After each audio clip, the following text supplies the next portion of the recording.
안녕하세요, 여러분. 네, 컴퓨터 일반 가틀집 강좌입니다. 자, 이번에는 이제 운영체제 부분부터 운영체제 1번부터 진행하도록 하겠습니다. 네, 시스템 소프트웨어 역할로 가장 거리가 먼 것은 그랬습니다. 네, 그러면 시스템 소프트웨어란 무엇일까? 우리가 이렇게 정리를 해볼까요? 네, 소프트웨어를 두 가지로 구분을 하면 어떻게 구분된다라고 그랬죠? 시스템 소프트웨어하고 이제 응용 소프트웨어로 이제 구분이 된다라고 그랬죠. 응용 소프트웨어는 이제 대표적인 게 뭐가 있어요? 운영 체제가 있다라는 거죠. 그래서 하나의 예로 든다면 뭐가 있어요? 윈도우, 여러분이 많이 사용하는 윈도우, 또 우리가 배운 유닉스, 리눅스 이런 것들이 이제 포함이 되어 있죠.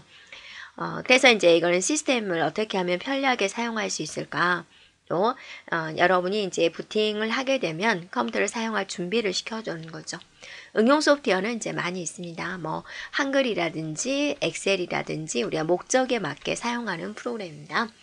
네, 그래서 부팅을 하게 되면은 이제 컴퓨터를 켜게 되면 부팅에 관련된 거, 또 시스템을 관리하는 프로그램이 메모리에 적재되어서 이게 이제 상주하게 되는 거죠. 컴퓨터 끌 때까지. 그래서 1번은 맞는 거고요. 2번에 인터럽트에 대한 관리를 이제 운영체제가 하는 거고요. 복잡한 수학 계산을 처리한다라는 건데, 우리가 보통 이제 수학 계산 처리하는 것은 어떤 프로그램을 사용합니까? 계산하면 우리 엑셀 프로그램을 사용하죠. 네, 그래서 3번은 응용 소프트웨어에 대한 역할이고요. 4번에 기억 장치를 관리한다. 자, 관리하는 거 시스템 소프트웨어가 하는 역할이죠. 네, 다음 문제 살펴보겠습니다. 다중 프로그래밍에 대한 특징, 대한 설명으로 가장 적절한 것은 그랬습니다. 적절한 것을 찾는 거죠.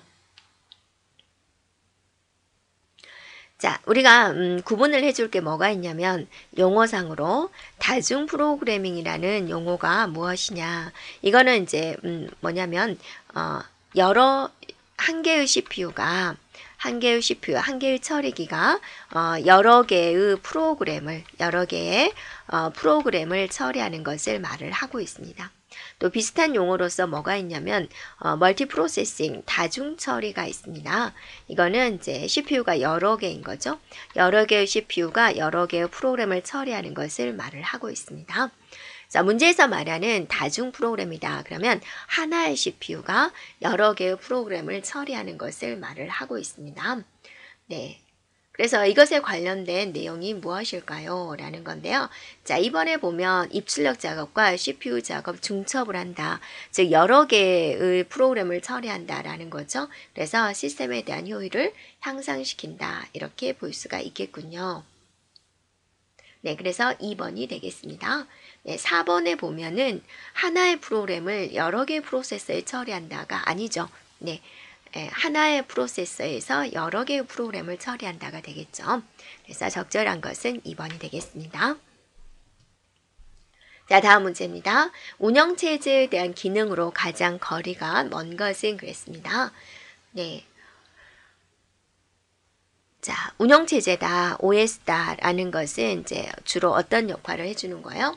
네, 프로세서다, 기억장치다, 입출력장치다, 이런 자원이다, 이런 것들을 이제 관리하는 게 주 업무가 되는 거죠. 그리고 어떻게 하면 자원을 효율적으로 사용할 수 있을까? 또 어떻게 하면 그렇게 하기 위해서는 이제 스케줄링을 어떻게 잡아야 될까라는 거. 다음에 사용자가 어떻게 하면 편리하게 컴퓨터를 사용할 수 있을까? 네, 그런 인터페이스를 제공을 한다라는 거고요. 네, 그 다음에 이제 자원을 보호하는 그런 기능, 이런 이제 많은 기능들을 하고 있습니다. 네, 그래서 관련이 없는 것은 바로 4번. 원시 프로그램을 목적 프로그램 변환해 주는 것은 누가 하나요? 번역기가 하는 거죠. 번역기. 네, 컴파일러라는 번역기가 하고 있습니다.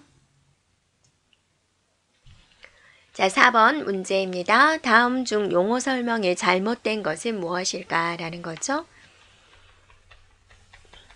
자, 먼저 분산 운영체제다라는 말이 있습니다. 자, 운영체제가 이제 분산되어 있는 경우인데 사용자가 봤을 때는 그걸 전혀 의식하지 못하는 거죠.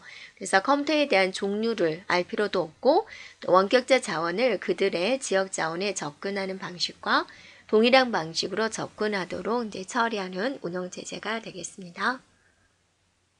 네. 다음에 이제 포스트 PC다라고 있는데 이거는 현재 데스크탑 PC 위주의 인터넷 환경에서 벗어나 언제 어디서나 인터넷에 접속할 수 있는 정보기기를 말을 하고 있습니다. 자, 그 다음에 이제 스레싱이다라는 말이 있는데요. 멀티 스레싱이다라고 있는데 이거는 이제 뭐를 이야기를 하냐면 스레싱이다 뭔가 성능이 이제 떨어지는 것을 말을 합니다. 여러 개의 멀티 프로그램을 실행을 해서 CPU 성능이 점점점 이렇게 뚝뚝뚝 떨어지는 것을 우리 멀티 스레싱이다라고 하고 있습니다. 그래서 3번에서 설명한 용어가 틀렸고요. 다수의 작업을 CPU와 같은 공용 자원을 나누어 사용하는 것은 우리 뭐라고 이야기를 하냐면 멀티 스레딩이다 라고 이야기를 하고 있습니다. 네, 그래서 3번이 틀렸고요.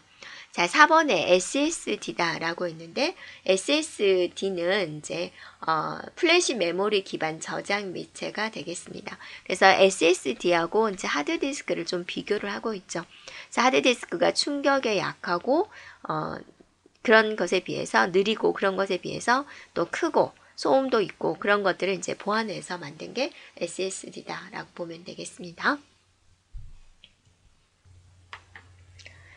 네, 5번 문제입니다. 인베디드 시스템에 대한 설명 중 옳은 것은 그랬죠.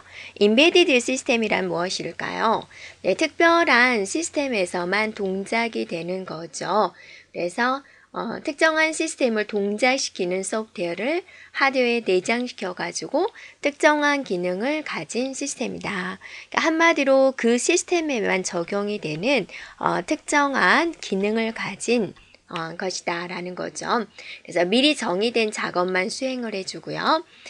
실시간 처리를 지원을 합니다. 예를 들면 자동차의 에어백이라든지 이런 기능이죠. 자동차에서만 진행되는 에어백 프로그램이고 그거를 핸드폰에 적용을 시키면 될까요? 안 됩니다. 그래서 특정한 시스템에서만 적용되는 내용이다 라는 거죠. 그러면 이것에 대한 설명은 무엇입니까? 자, 특정한 목적을 가지고 만든 거죠. 그래서 3번이 되겠습니다. 자, 6번 문제입니다. 네, 소프트웨어와 그 기능에 대한 설명 중 옳지 않은 것은 그랬죠.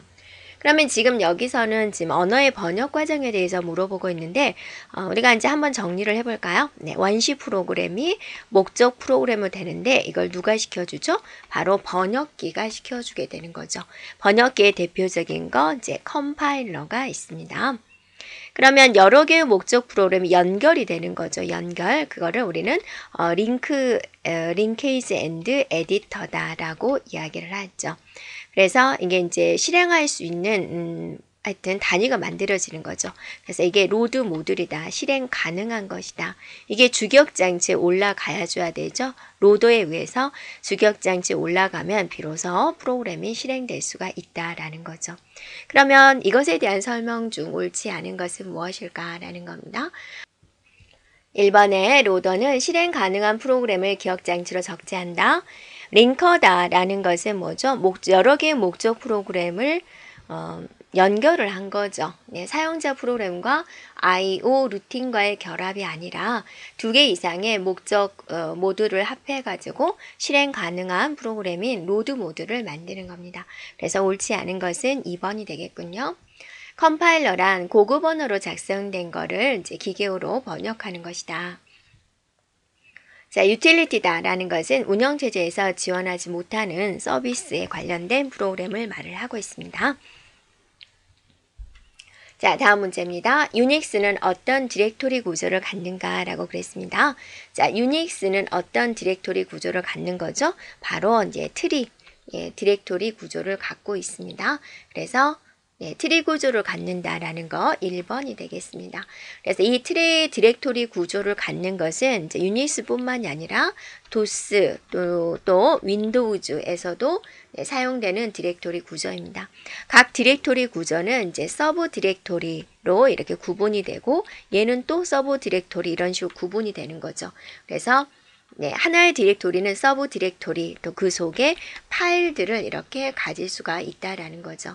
그래서 하나의 디렉토리 내에서는 파일 이름이 동일한 게 나올 수가 없지만 디렉토리가 다른 경우는 동일한 이름이 나와도 상관이 없는 거죠. 네, 이런 게 트리 디렉토리 구조입니다. 8번 문제입니다. 파일 할당에 대한 설명 중 옳지 않은 것은 그랬습니다. 자, 우리가 파일을 할당을 하는데 연속된 공간에 할당을 하는 연속 할당 방식이 있고요. 연속된 공간이 없어서 띄엄띄엄 저장하는 연결 할당 방식이 있죠. 그러면 1번을 보세요.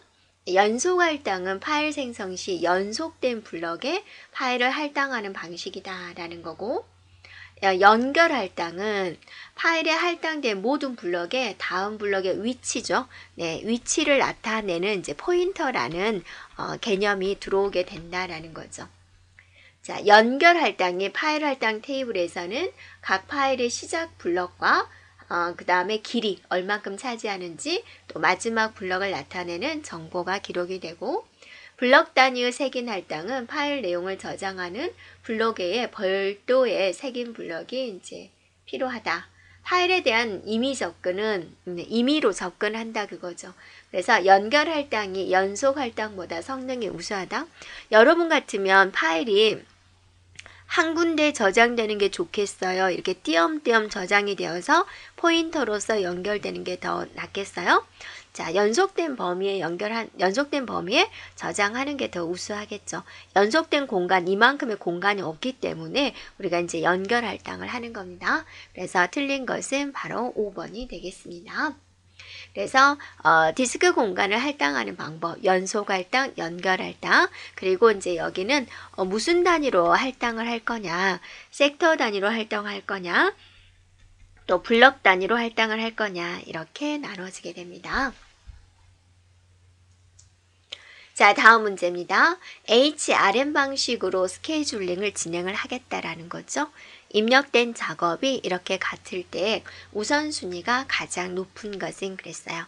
그러면 이제 HRM 방식이다 그러면 주어진 공식이 있죠. 뭐 분의 서비스 시간 분의 대기 시간 더하기 서비스 시간 이렇게 나눠볼 수가 있죠.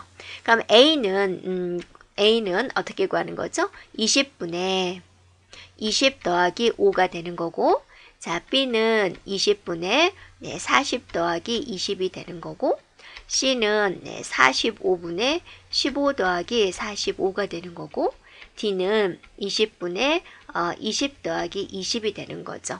그럼 여기서 숫자가 큰 것이 우선순위가 높은 거죠. 얘는 20분의 25가 되어서 1점 얼마가 되겠죠. 얘는 20분의 60이 되어서 3이군요. 얘는 45분의 60이 되어서 1점 얼마가 되겠죠. 얘는 20분의 40이 되어서 2군요. 그러면 숫자가 가장 높은 건 뭐죠? 바로 B군요. 네, 다음 문제입니다. 유닉스 파일 시스템의 아이노드에 대한 아이노드에서 관리하는 정보가 아닌 것은 그랬죠. 그러면 우리가 유닉스 파일 시스템을 한번 구분을 해보면 어떻게 구분이 되나요? 부트 블럭이 있죠. 네, 부트 블럭이 있고, 그 다음에 슈퍼 블럭이 있고, 그 다음에 아이노드 블럭이 있고, 그 다음에 데이터 블럭이 있고, 이렇게 구분이 되죠. 이 아이노드 블럭은 이제 뭐에 대한 내용이냐? 파일에 대한 모든 상태 정보를 저장을 하는 그런 내용이죠. 부트 블럭은 뭐죠? 부팅에 관련된 거죠. 부팅에 필요한 것들을 저장하고 있는 부분이고, 슈퍼 블럭은 이제 하드디스크 전체에 대한 포괄적인 내용을 저장을 하고 시스템을 관리하는데 필요한 정보를 저장하는 거고, 데이터 블럭은 실제적으로 데이터가 저장되는 거다. 이 아이노드에 대한 내용이 아닌 것을 골라주세요 라는 거죠. 그래서 파일의 링크 수, 파일이 만들어진 시간, 파일의 크기, 파일이 최초로 수정된 시간 아니라 최종 수정 시간을 기억하고 있는 거죠. 네, 그래서 아닌 것은 4번이 되겠습니다. 자, 11번입니다. 프로세스에 대한 정의 중 옳지 않은 것은 그랬습니다. 프로세스다. 그러면 어떠세요? 현재 활동하고 있는 거죠. 활동하고 있는 건 뭐가 붙어요? PCB가 붙죠. 그래서 CPU가 하는 일은 모두 다 중요합니다. 얘가 무슨 일을 하고 있나 그걸 이제 다 기록하고 있는 게 PCB가 되고 얘가 활동이 끝나면 PCB도 같이 사라지게 되죠. 자, 동기적인 행위다. 동기적이다라는 것은 시간을 딱딱 맞춰놓고 진행이 되는 거죠. 프로세스, CPU가 일하는 것은 딱딱 시간을 맞춰놓고 하는 게 아니라 언제 무슨 일을 터질지 모르는 비동기적입니다. 네, 그래서 틀린 것은 3번입니다. 자, 다음 문제입니다. PCB가 갖고 있는 정보가 아닌 것은 네, 그랬습니다. 활동하고 있는 거라 그랬죠. 프로세스의 현재 상태, 프로세스 고유 식별작, 스케줄링, 프로세스의 우선순위, 할당되지 않은 주변 장치의 상세 정보. 자, 할당되고 있어서 현재 활동하는 것에만 PCB가 붙고 걔가 종료가 되면 프로세서가 종료가 되면 PCB도 같이 사라지게 되는 거죠. 할당되지 않은 얘네들에 대해서는 PCB가 기억할 필요가 없죠. 네, 다음 문제입니다. 스케줄링에 대한 목적으로 가장 거리가 먼 것은 그랬습니다. 여러분은 왜 스케줄을 잡나요? 네, 계획성 있는 일을 하기 위해서 또 그렇게 하면 또 빨리 처리할 수가 있겠죠. 그래서 모든 작업률에 대해서 공평성을 유지하기 위해서 단위 시간당 처리량을 최대로 하기 위해서 응답 시간을 빠르게 하기 위해서 운영체제 오버헤드를 최대한다. 오버헤드다라는 건 좋은 거예요? 안 좋은 거예요? 안 좋은 거죠. 그걸 최대한다 그럼 더 안 좋아지는 겁니다. 그래서 거리가 먼 것은 4번이겠군요. 14번입니다. 자, 모니터에 대한 설명으로 옳지 않은 것은 했습니다. 자, 모니터다라는 것은 우리가 어디서 나왔냐면 병행 프로세스에서 각 프로세스에 대한 처리 순서를 결정하는 방법에 세마포와 모니터 방식이 있다. 그쪽에서 나왔습니다. 그래서 모니터 기법이다 라는 것은 한순간에 하나의 프로세스만이 모니터 내부에 있을 수 있다라는 거고 모니터 외부의 프로세서는 모니터 내부에 있는 이 데이터를 직접 액세스할 수가 없다라는 거죠. 그래서 바깥에서는 안에를 들여다볼 수가 없는 정보 은폐를 기초로 하는 그런 기법이 되는 거죠. 그래서 1번에 보면 모니터 경계에서 상호 배제가 시행이 된다라고 그랬고요. 그 다음에 자료 추상화, 정보 은폐 기법을 기초로 하는 것, 공유 데이터와 이 데이터를 처리하는 프로시저로 구성이 된다라는 것. 자, 4번에 보면 모니터 외부에서도 모니터 내의 데이터를 직접 액세스할 수 있다 그랬는데 바로 그게 틀렸죠. 바깥에서는 이 안쪽이 전혀 보이지 않습니다. 자, 다음 문제가 되겠습니다. 스레드에 대한 특징으로 옳지 않은 것은 그랬죠. 자, 스레드란 무엇입니까?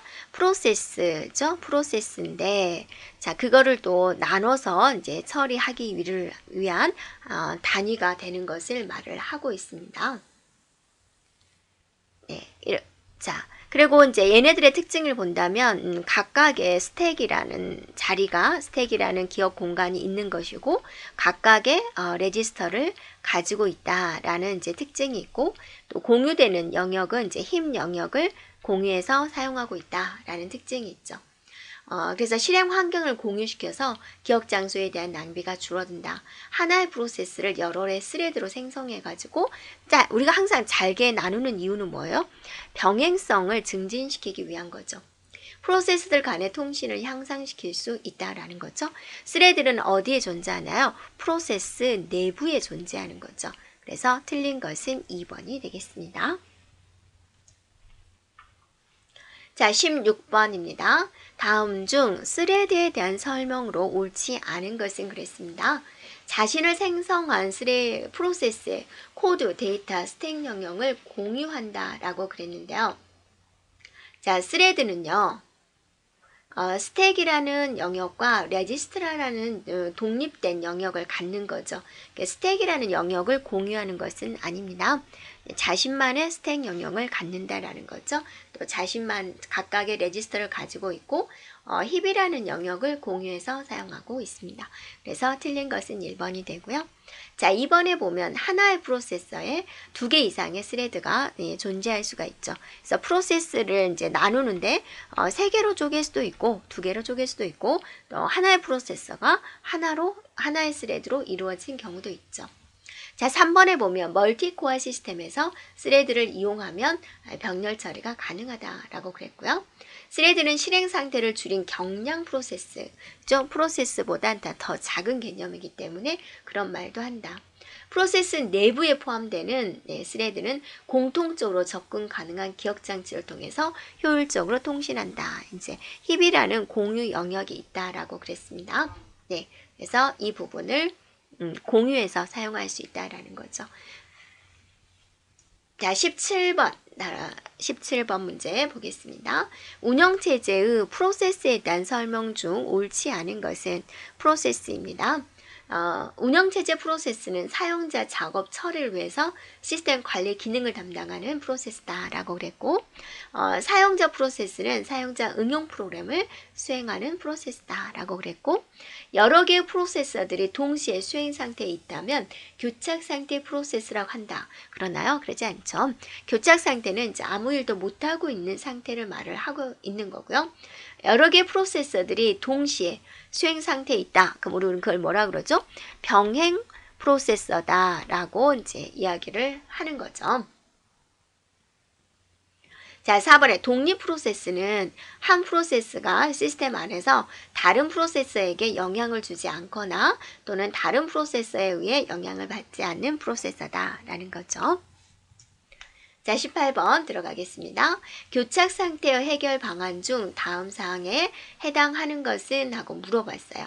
점유 및 대기에 대한 부정, 비선점에 대한 부정, 환영, 대기에 대한 부정. 그러니까 부정하는 거죠. 네. 안 나오게 하겠다라는 거죠. 이거는 미리 교착 상태가 일어나지 않게 하는 예방 기법이 되겠습니다. 그래서 1번은 지금 영어로 써져 있는데요. 1번은 예방이고요. 2번은 회피입니다. 회피, 피해가는 거. 그 다음에 3번은 교착 상태가 일어났나 발견하는 거. 그 다음에 교착 상태가 일어난 후 얼른 원래의 상태로 되돌리는 회복 상태, 이렇게 있습니다. 문제에서 요구하는 것은 이제 예방이 되겠군요. 19번입니다. 네, 다음은 공용 번수 카운터를 공유하는 2개의 병행하는 프로세스를 보여주고 있고, 두 프로세스가 실행되기 전에 카운터 값은 10입니다. 프로세서들이 병행 처리되는 순서에 따라서 변수 카운터가 가질 수 있는 가능한 모든 값은 그랬죠. 병행인데 뭐가 먼저 처리된다, 그런 조건이 없죠.